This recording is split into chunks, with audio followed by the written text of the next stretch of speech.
আসসালামু আলাইকুম, কেমন আছেন আপনারা সবাই? আশা করি সবাই ভালো আছেন। মোহাম্মদ এগ্রো ইউটিউব চ্যানেলের পক্ষ থেকে সকলকে জানাই আন্তরিক শুভেচ্ছা ও অভিনন্দন। আজকে আপনাদেরকে জানাবো আপনাদের সেই জনপ্রিয় একটি কোম্পানি ইন্তেফা।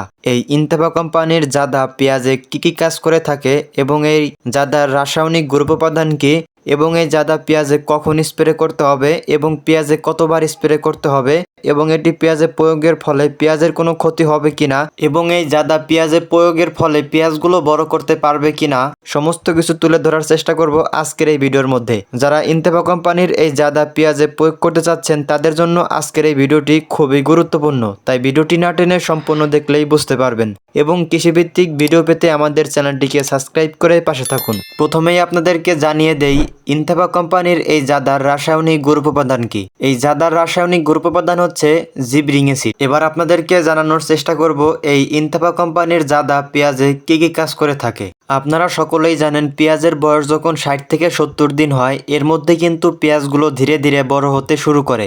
আর এই সময়টাতে যদি আপনি ইন্তেফা কোম্পানির এই জাদা স্প্রে করতে পারেন তাহলে কিন্তু পেঁয়াজগুলো অতি দ্রুত বড় করতে পারবেন।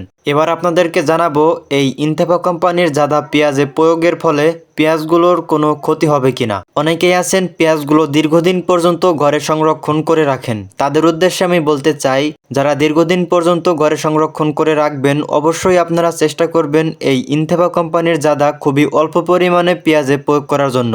এতে দীর্ঘদিন পর্যন্ত পেঁয়াজগুলো ঘরে সংরক্ষণ করতে পারবেন এবং পেঁয়াজগুলো জমি থেকে ভালোভাবে পাকায় ওঠানোর চেষ্টা করবেন। এতে দীর্ঘদিন পর্যন্ত পেঁয়াজগুলো ঘরে সংরক্ষণ করতে পারবেন ইনশাল্লাহ। পেঁয়াজের বয়স যখন 60 থেকে 70 দিন হয় এর মধ্যে পেঁয়াজে অতিরিক্ত মাত্রায় যদি এই ইন্তেফা কোম্পানির জাদা স্প্রে করেন তাহলে কিন্তু পেঁয়াজগুলো দীর্ঘদিন পর্যন্ত ঘরে সংরক্ষণ করাটা খুবই কষ্টসাধ্য ব্যাপার হয়ে যাবে। এবং যারা পেঁয়াজগুলো অতি দ্রুত বিক্রি করে ফেলবেন তারা কিন্তু এই ইন্তেফা কোম্পানির জাদা মাত্রা অনুযায়ী প্রয়োগ করলে কোনো সমস্যা নেই। ইন্তেফা কোম্পানির এই জাদা আপনার আশেপাশে কীটনাশকের দোকানগুলোতে যদি খুঁজে না পান তাহলে আপনারা এসিআই কোম্পানির পাওয়ার দিতে পারেন। এই দুটি কিন্তু একই কাজ করবে এবং দুইটার মধ্যে একটাও খুঁজে না পেলে জিবরিং অ্যাসিড গ্রুপের যে কোনো একটি প্রয়োগ করলেই হবে। তবে অবশ্যই চেষ্টা করবেন ভালো কোম্পানিরটি প্রয়োগ করার জন্য, এতে ভালো রেজাল্ট পাবেন ইনশাল্লাহ। তো এই ছিল আজকের ভিডিও, দেখা হচ্ছে আগামী ভিডিওতে। ভিডিওটি ভালো লাগলে অবশ্যই আমাদের চ্যানেলটিকে সাবস্ক্রাইব করে পাশে থাকবেন। ধন্যবাদ সবাইকে, আসসালামু আলাইকুম।